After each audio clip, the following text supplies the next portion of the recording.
Yahobu, Bapak Ibu Pendeta, Sinenge, Majelis dan warga Gereja Amin, ini adalah channel YouTube Sinode Gereja Amin. Karena itu, bagi yang mencintai Gereja Amin, tontonlah, subscribe, like, dan bagikan.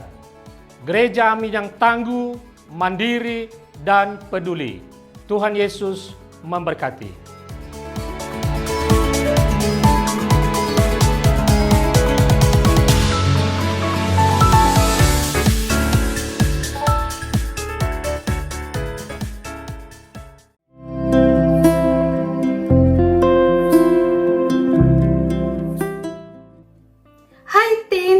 Jumpa kembali dalam acara TFC. Kali ini kita akan menyimak tulisan Pendeta Florida Rambu dalam buku renungan Teens for Christ dengan judul 70 kali 7 berdasarkan Matius 18 ayat 21 sampai ayatnya ke-22. Bersama saya Tabitha Valencia. Mari sebelumnya kita satu di dalam doa.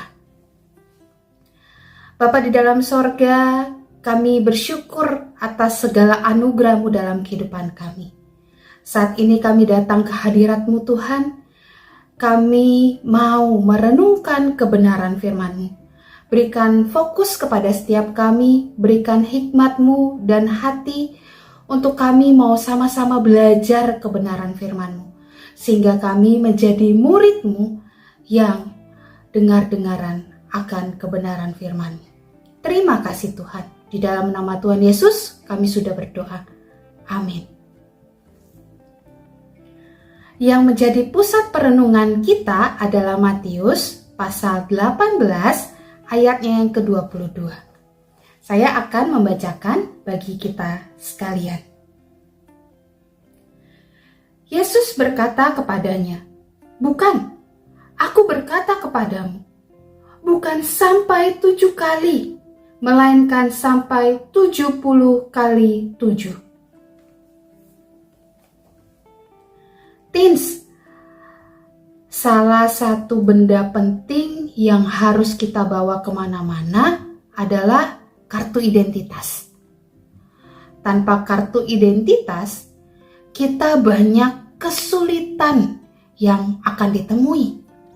Sebab pada umumnya salah satu persyaratan untuk berbagai urusan adalah kartu identitas.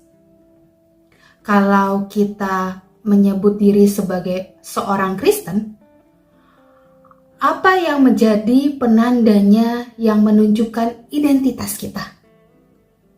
Dibaptis? Iya. Beribadah? Iya. Berdoa? Iya. Namun yang juga tidak kalah penting adalah mengampuni. Ketika Petrus bertanya kepada Tuhan Yesus, "Berapa kali aku harus mengampuni? 7 kali?" Tuhan Yesus menjawab, Bukan 7 kali, melainkan 70 kali 7. Sebuah angka yang menunjukkan bahwa mengampuni adalah gaya hidup yang harus terus dilakukan. Kita perlu melatih diri secara terus-menerus sampai memiliki hati yang mau mengampuni. Mengampuni bukan lagi soal berapa kali kita sudah melakukannya, melainkan soal hati yang terlatih untuk mengampuni. Mengampuni juga bukan soal perasaan, melainkan soal ketaatan. Terkadang memang berat di awal, apalagi jika kita masih mengingat kesalahan seseorang. Namun ajaran Tuhan dalam doa Bapa kami, "Ampunilah kami akan kesalahan kami, seperti kami juga mengampuni orang yang bersalah kepada kami." Mengingatkan bahwa pengampunan dari Tuhan diterima apabila kita juga telah mengampuni mereka yang bersalah kepada kita. Teens, adakah orang yang saat ini harus kamu ampuni? Seberapa dalam kesalahan atau kejahatan yang ia perbuat sehingga rasanya begitu berat untuk mengampuni? Tuhan memahami kekecewaan dan lukamu. Tuhan mau kamu sembuh. Maukah kamu datang kepada Tuhan dan memintanya menyentuh hatimu agar mau mengampuni orang itu? Langkah pertama menuju pemulihan diri adalah mengampuni orang yang bersalah kepadamu. Anugerah Tuhan akan memampukanmu. Amin. Mari kita berdoa.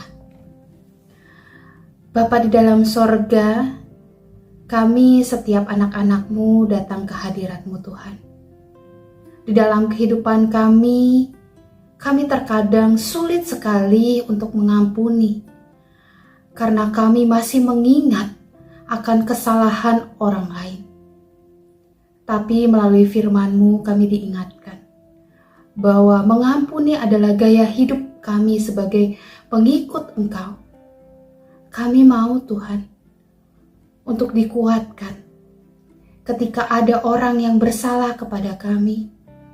Kami mau datang ke hadirat-Mu, meminta kekuatan dan hikmat daripada-Mu, sehingga kami setahap demi setahap mampu dan dikuatkan untuk mengampuni orang yang bersalah kepada kami.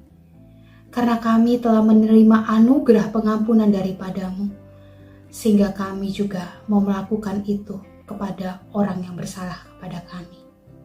Terima kasih Tuhan. Ini seru dan doa kami. Di dalam nama Tuhan Yesus, kami sudah berdoa. Amin. Demikianlah renungan kita hari ini. Jangan lupa subscribe, like, and bagikan kepada yang lain. Tuhan Yesus memberkati kita sekalian.